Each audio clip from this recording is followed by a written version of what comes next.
I want to congratulate you and We the World on the 20th anniversary of 11 days of global unity. Together, you, me, and we can create a better world and have fun doing it.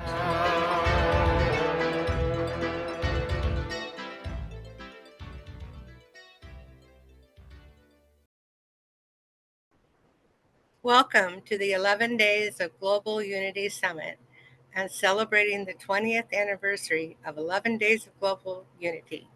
My name is Jana Larsen, and I am the Human Resources Director and a coordinator of the Economic Justice Campaign of We the World, as well as many other things for We the World. Today on our 11 Day Summit panel, I'm excited that we will hear from Sue Blythe and her guests who will be talking about the environment.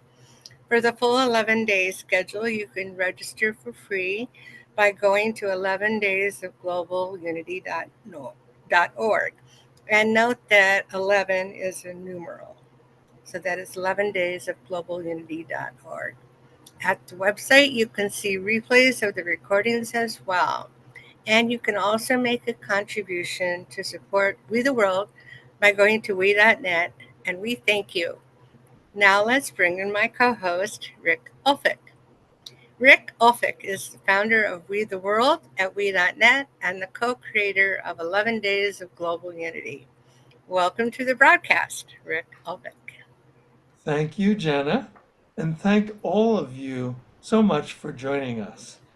Welcome to the annual 11 Days of Global Unity Summit, featuring visionary leaders and activists working for people and the planet and a world that works for all. Our summit panels on each of the 11 summit themes range from unity to environment to human rights, freedom, and peace. I and we are deeply grateful that you are helping us to celebrate the 20th anniversary of 11 Days of Global Unity. Before we bring on our extraordinary speakers, I want to acknowledge some of our amazing partners who we support and collaborate with during 11 Days of Global Unity and all year round. The UN International Day of Peace NGO Committee, the UN Summit of the Future, the Unite for Peace Coalition, which includes Unity Earth, the Sign Network, One World, the Awakening World, We the World, Climate Week, the Deep and Rapid Transformation Convergence at Cathedral St. John the Divine, Pause the World in Times Square, and Pace e Bene, Nonviolence Campaign and March. What an amazing movement representing literally millions of people working to achieve global unity, all working with We the World and the We campaign at we.net. We.net. And now I'm excited that we will be joined by Sue Blythe.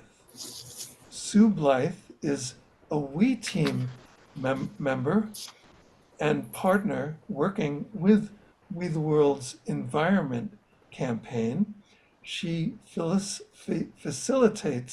a participatory climate conversation in action program to engage all ages in writing the next chapter of the story of life on Earth. Her 9 grandchildren continually inspire her work with the Climate Collaboratory, which she created and which is a project of We the World. Thank you, Sue, for helping to celebrate the 20th anniversary of 11 Days of global unity. I and we are looking forward to hearing about your program and meeting your guests today. Welcome to the broadcast, Sue Blythe. Thank you so much, Rick and Jana. And I'm really pleased to have 2 out of 3 people here that we have invited to speak tonight. I'm going to share um, my screen. Whoops, let me get up here. Sorry. Up to the beginning. So we've got, we invited 3 people. One unfortunately had a medical emergency. That's Angela Terrell, and she's unable to be here. But if you'll indulge me, I'm going to read her introduction, and we will just have to have the interview with her another time, because Angie has distinguished herself for 50 years as a strong advocate of arts education. Angela's passion for music is a melody that she's followed all of her life. Her ultimate goal is to expose our young people to the arts through acting, instrumental, and vocal music experiences. Upon her retirement, the auditorium at a local elementary school was named the Terrell Performing Arts Center in her honor. So we're sorry that Angie can't be here. I'm just going to tell a little bit when it gets to be time about what she has been involved with in our community. Okay, and then we have Jennifer Dearinger. She's a successful children's picture book author, illustrator, and has 12 books. Jenny's also the president of the Writers Alliance of Gainesville and founder of the Teen Lit Awards at the Sunshine State Book Festival. A former teacher, Jenny has created lesson plans for the UN Global Goals for 2030 to help children care for their community and the planet. So welcome, Jenny. Thank you.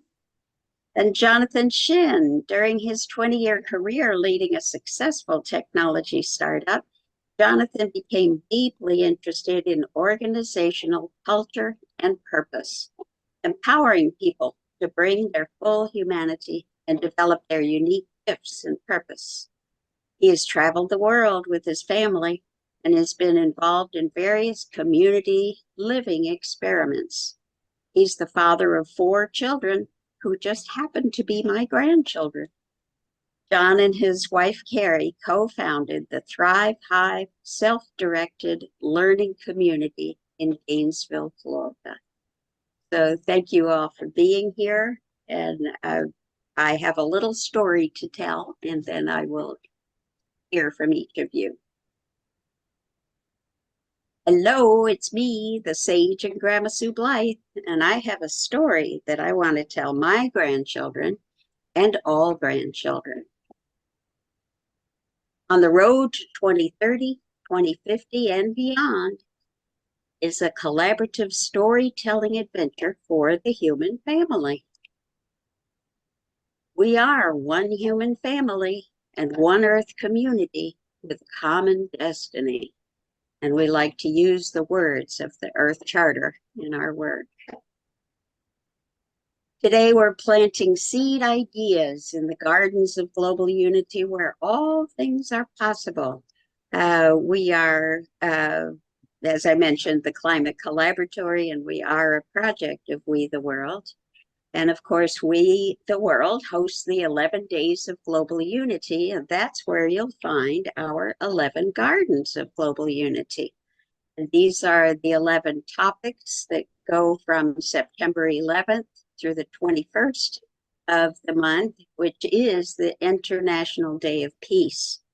But right now we're in the Garden of Environment, and so we're going to see a little bit about that. The Earth Charter says, provide all, especially children and youth, with educational opportunities that empower them to contribute actively to sustainable development. So now let's hear from our friends who are visiting with us today. And we'll start with you, Jenny. And I'm just happy to have you both. And hello, Dawn.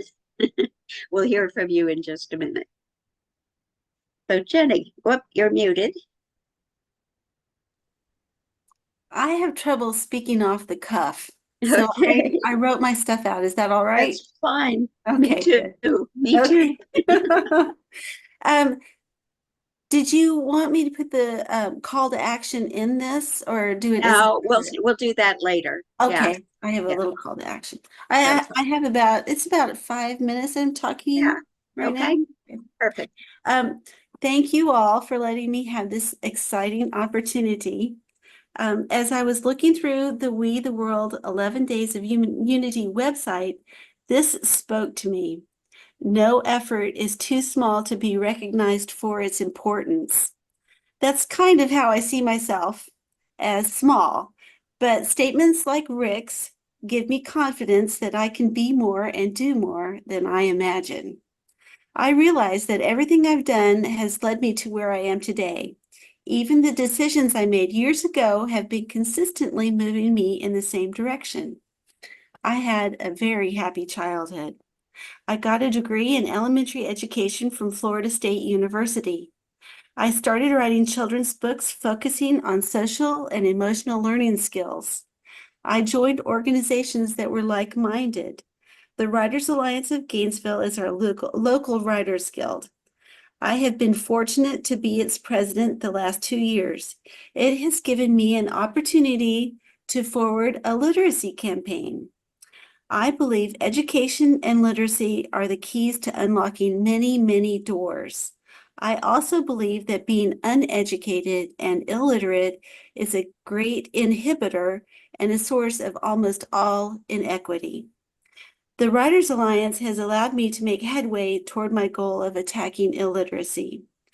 I established an essay contest as part of the Sunshine State Book Festival in 2021. The essay contest has grown into a creative writing contest named the Sunshine State Teen Lit Awards. I have continued to grow. For that, I have to talk about the influence Sue Blythe and the Climate Collaboratory have had on me. I met Sue at the 2024 Sunshine State Book Festival. She played a Global Goals treasure hunt game with the books exhibited, awarding the authors for books that meet one of the 17 global goals.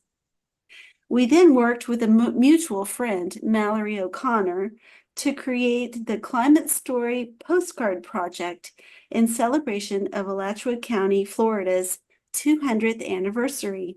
We collected 87 postcards from over 100 years of archived postcards in the Matheson History Museum's treasured collection.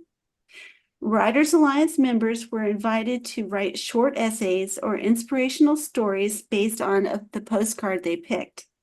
Almost 20 members participated. The stories and the postcards were presented on the Climate Collaboratory's webpage a little after Earth Day in April. It was a very successful collaboration. And we have been able to continue our collaboration. During my discussions with Sue, I became intrigued with the UN Global Goals. I had never actually heard of the global goals.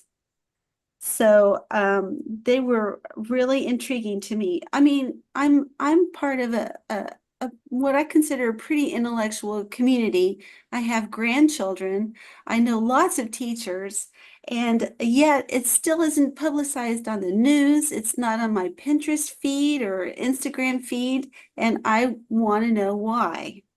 So I and Sue came up with this idea of writing lesson plans based on the UN 17 goals, but focusing on elementary school children, because most of what's out there is for high school children right now. So Sue jumped right on my idea and she put it in her seed garden, the seeds of global unity, where she plants her ideas to bring about environmental change. I based the 17 lesson plans on children's books. I only used children's books that had matching YouTube videos. So you can watch the video, read the book, and then do the lesson plan with the children. And I made up an activity sheet for each lesson plan. And then Sue came up with the idea of doing an 18th lesson plan, which is her Global Goals treasure hunt. And it is absolutely fabulous. And I think it was a great way to tie all the global goals together in one little bundle. And Sue and I are giving them away for free to all educators. Sue signs each of her emails at the bottom with "for the grandchildren." And I totally agree. The children are our answer to the future of nonviolence, respect for all, and understanding of the connectivity of humanity. If we can tackle the illiteracy issue, we can teach children the finer skills of compassion and compromise and how to take better care of the planet. We can make a generation that focuses on global citizenship, and hopefully every child will have the opportunity to have a happy and healthy childhood like I did. Mm. So thank you for this opportunity. Thank you, Jenny. It's just wonderful to hear. And I have so enjoyed working with you on these projects. It's been great fun to have somebody who didn't know about the global goals. And I know you were surprised at that. I know. And to just take hold of it and really get involved and make a difference. And you're putting it out there to the teachers and pointed out that there's nothing else out there like that. It's you true. know, regarding those global goals. There's a lot for environmental education of different kinds, but those global goals really have a way of putting the whole thing together. Right. And unity of vision and action is what they provide, a little way to work together. So thank you so much. Thank you. And then I'd like to introduce Jonathan Shinn, who is right over there in my yard. He's my son-in-law, who is father of my grandchildren, four of my grandchildren. And John, I know that you have done some really wonderful community building and working with children. So tell us a little about that. Yeah, sure. Thank you, Sue, and thanks, Jenny. It's great to hear from you. Yeah, I think for me, I've always had a feeling that, like the sense that there's a better way to do things than how it's happening. When I was in school, it was like things were working okay, but there was some part of me that was like, there's got to be some different way to do this. When I was very young, when I was in college, I got involved in a tech company, and quickly the business is growing, and now I'm in a business setting. I never planned to be there. I thought, like, what am I doing here? This isn't the place I want to be, really. It didn't align with my values and what impact I want to have in the world. But then I had the thought of, like, but it doesn't have to be done the way that it's been done before, right? And so I spent a lot of my career trying to do it differently, right? It's like, what would it mean to build a business that was something that really, really served all the people who were part of it, that really helped people come alive, that wasn't this sort of like entity that was consuming resources and all about the money and really like forcing people into little boxes in the way they engage with their work. So I spent a long time doing that work and finding it really inspiring. And it really became to me about, like, what kind of culture can we create that supports individuals to see different possibilities. So that's maybe the way that I looked at it, is people would come into our organization, they'd be used to the way things were done in other places, and we would show them new possibilities and watch people come alive and watch the collaboration and the creativity that would flow out of that. Along the way, we started having kids, and very quickly things were like, well, wait a minute, like it's a whole new world, right? Having children, and there was a lot of things that didn't feel like, oh, I don't want to send my kids off to school in that way, and I don't want to there was like lots of things that didn't feel right. And so we were like, well, how are we going to do this? So we started down a road of keeping our kids at home, and it was homeschooling was the idea at first, but we pretty quickly got involved in natural learning, just like self-directed learning, like following what the kids are actually passionate about. Because what we found in our own lives is when we're really into something, when it really aligns for us, we can learn a ton and really retain that and really grow and put a ton of energy into it. When it doesn't, then it becomes this kind of like rote process. And especially as the world's changing and the access to information is no longer a problem anymore, it felt like what we really need is what we really want for our children, right? Is to inspire them to find what's really true for them, to be able to engage the things that they're passionate about. And when it comes to looking at the environment and the state of our planet, to me, that has come to feel like the central way I would want to address that problem. The central way that I think we can address it is if people are really connected to themselves, if they're really connected to their own purpose here, their own creativity, their own energy, their own uniqueness, they're going to find their relation to the world around them is one that causes them to create good things in the world, right? The systems and the culture that we have right now are not great in that regard. There's all these things that are built around the way we're consuming. They're built around trying to like measure up to some level of success or have, quote, the good life. But it doesn't really feel like the good life. There's a much richer existence that's possible in the way that we relate to each other, and in the way that we relate to our surroundings, right? It's a painful experience to be cut off from our surroundings enough that we can do damage to the world around us that is our home. So we've taken that. We've been on this journey with our children. We traveled quite a bit for a number of years. We traveled around the world to explore different cultures and just be together as a family and investigate what does learning mean to us and what is our relationship to each other and to the world. That got a little tiring after a while, even though it was an amazing experience, and we've kind of settled back here in Gainesville. But we found that the culture and the way that people are living around us wasn't very inspiring to us and wasn't what we wanted to offer to our children. So that's where we landed. We had done a number of different things, collaborating with other families on creating a kind of collective self-directed learning environment. And more recently, we've had the opportunity to take that to another level. So we now have 5 acres here in Gainesville, and we run a self-directed learning center there that's become really more of a community, again, aligned with our desire to live differently. So the Thrive Hive is a place where families come together. The children are all supported in pursuing their own educational goals and their own interests. So it's not following any kind of curriculum. We're not trying to get to any particular things that they need to learn. They learn what they're really passionate about learning. And what we found is that natural learning environment weaves together so many different things that it does cover the bases in that sense.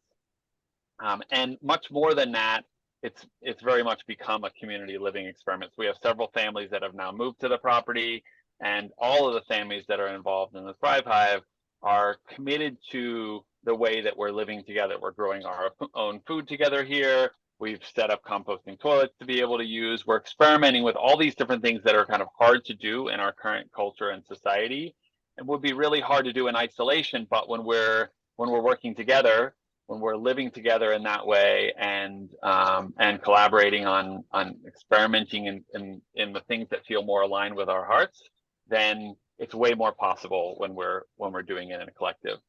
So it's come to be, when it comes to the children, they say it takes a village to raise a child, and clearly I think our current culture doesn't support that all that well. There's different iterations of that perhaps, but we're really trying to see how can you do that in today's world. We've been involved in some experiments where a bunch of people were going to go buy a piece of land somewhere and try to live somewhere, and there's many beautiful things happening in that way, but that's not for everyone and not very accessible. There's a lot of barriers to being able to do that. So our approach has been much more, how do we do that right here where we are? How do we raise children to have rich relationships with the environment around them, with the other adults who are engaged in their lives? And what does it mean to support children in pursuing what feels most true and real to them? And ultimately, when it comes to our engagement with this planet in crisis, to me, it's about having our eyes open and about knowing who we are and finding our own part in that mix, really. And so we look to create the spaces where you can do that in safety, where there's some degree of buffer that allows both the children and the adults to really like explore their lives and relate to their world in a way that isn't conditioned by the ideas of just need to consume more or need to meet some standard of success. So it's been a beautiful experiment for us. We're a couple years in on this current iteration, and looking at how we can expand these concepts out to more people and help people see that it is possible to do in today's world, that there are ways to really live together and share our resources and share our energy and creativity and passions with each other in a way that supports us all in becoming more fully human. Wonderful. Thank you, John. One thing that I really appreciate about the program that you've been developing here as a local action, and I remember it was just a seed idea not very long ago that you wanted to make this happen, and now we've been watching it grow for a couple of years, and it's a wonderful thing, and that's kind of the way I'm organizing this collaborative storytelling adventure, that my goal is to look out in our local community to see who is doing what for the global goals. And that's the essence of our global goals treasure hunt. And so you're doing such a wonderful job with the children and youth and the environment, and helping them to live in harmony with nature. And we say we're learning to live in peace live in peace on and with the earth. I couldn't remember it. We're learning to create peace on and with the earth. And so something that occurred to me a long time ago when you guys first started exploring this, it's a global network of agile learning centers, and they go and do training to help people like you get started. And I remember the original training, and it was so familiar to me, because the what they were teaching and implementing and demonstrating in a global network is what I had learned in 1972 in a education program, that I thought, oh, well, of course, everybody will teach like this. And everybody doesn't do. And so to see it coming to life on a global scale and then right here on a local scale has been a wonderful experience for me. And yeah, so, okay, well, let's go ahead, John. I was just going to say thank you, and thank you for mentioning the Agile Learning Network. With a short amount of time, I didn't go into a lot of like the model that we use, but we've been very inspired by some folks that created an approach called Agile Learning Centers. There are now Agile Learning Centers all over the world, and we visited a number of them. We've brought people who have founded other Agile Learning Centers here to work with us in Florida, and it's really a beautiful approach that really honors the innate curiosity, energy, and creativity of the children that are involved. And I think we've been particularly successful in building community around it in a way that even a lot of other Agile Learning Centers haven't reached to the same degree. So it's truly for the adults and the children. It's interesting the way we went down this road of we're creating something for our children, and we realized it's at least as much for us. So thank you.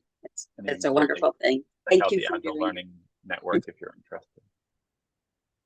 Good. So I wanted to just mention my friend Angie Terrell, who is not able to be with us tonight, but she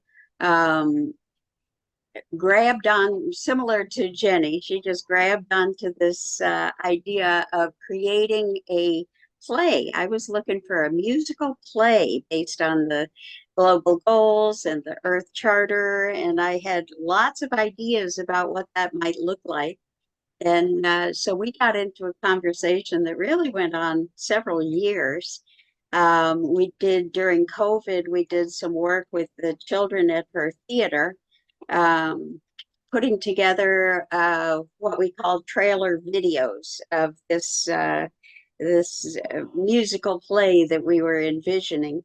And so we have those that we show pretty regularly. I'm sorry, I don't have one ready to show right here, but I will put those on so that they'll play during the day on the Environment Day.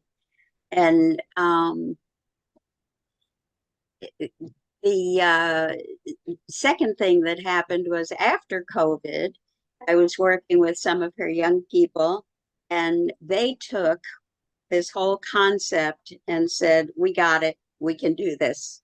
And one 16-year-old wrote 5 original songs about the 5 P's of the global goals, and they are planet, people, partnerships, peace, and prosperity. So they had original songs with a 3-piece band and about 15 kids on the stage dancing and singing their hearts out. They had skits that were put on with the middle school kids and about each of those 5 P's. And we even had elementary school students doing a song about Michael Jackson's Time to Make a Change, The Man in the Mirror. And so Angie has just been a really wonderful part of creating this community building process that has turned into the way we're presenting it now is as Alachua County's bicentennial climate story.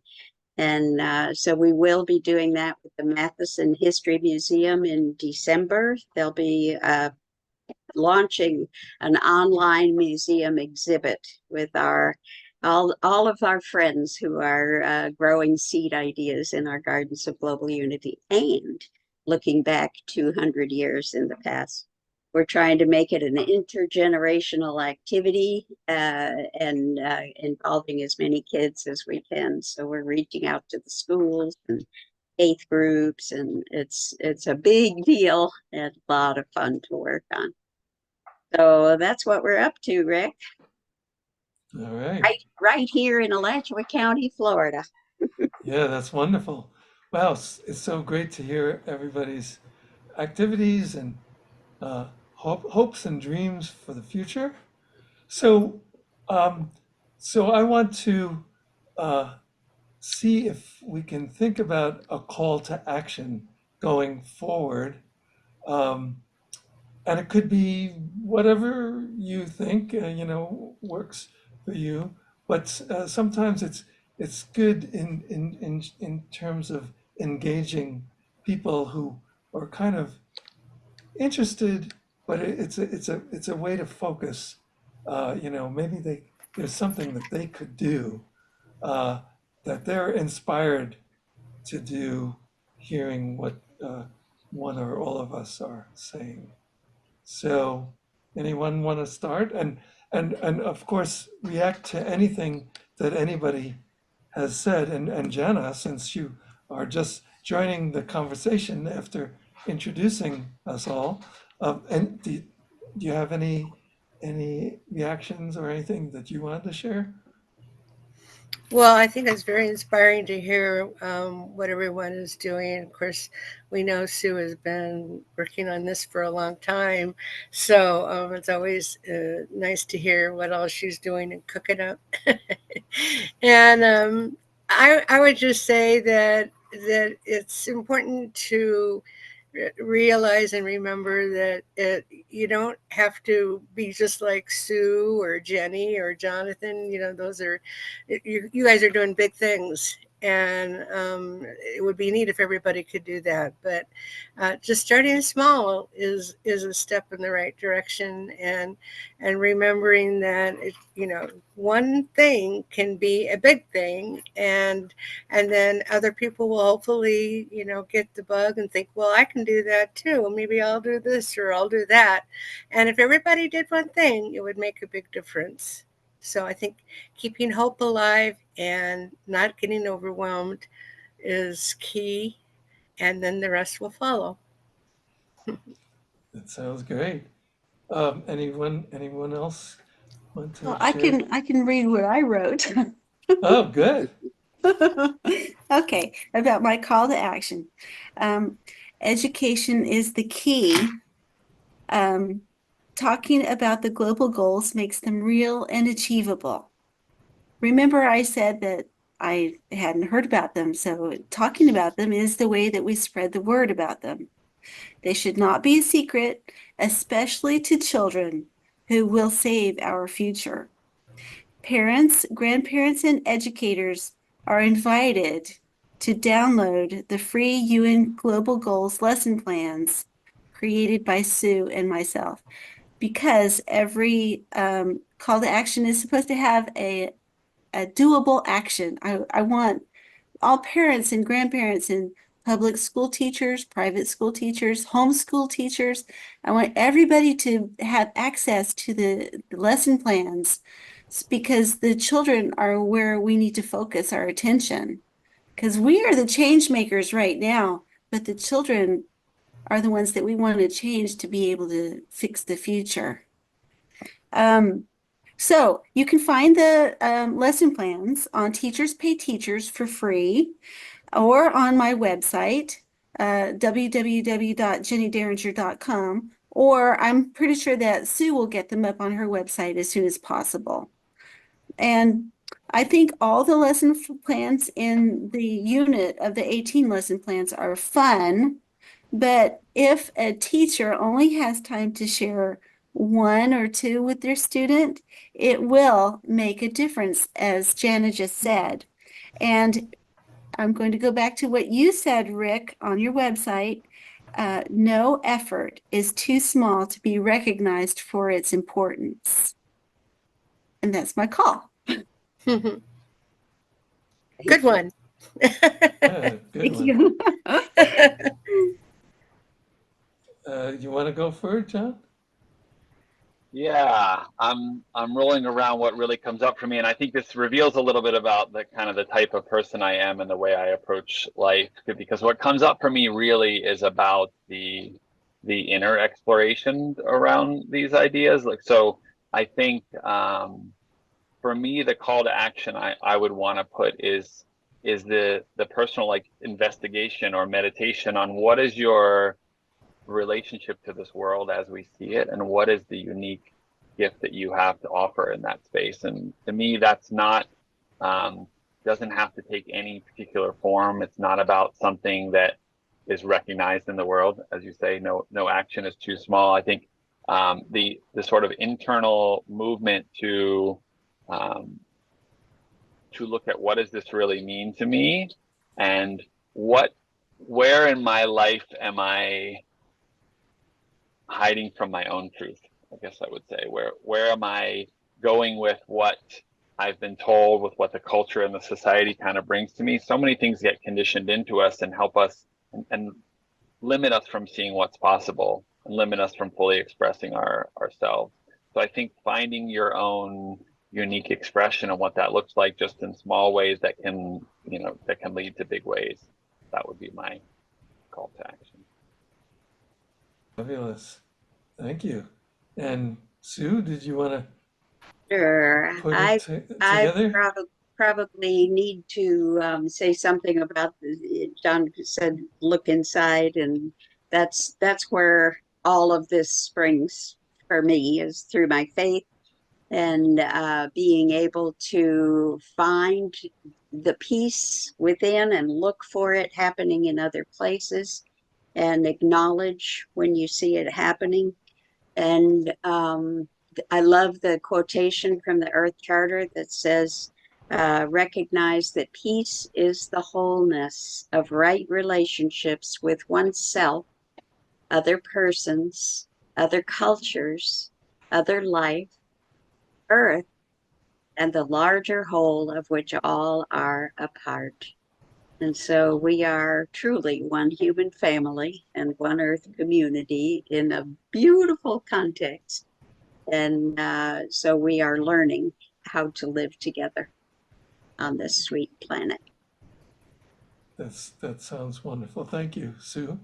And for me, we have our 11 campaigns, so we have it kind of built in to what we talk about with We the World. We have like 11 pathways to create a better world, with all the themes from unity and environment and human rights and women and, all down.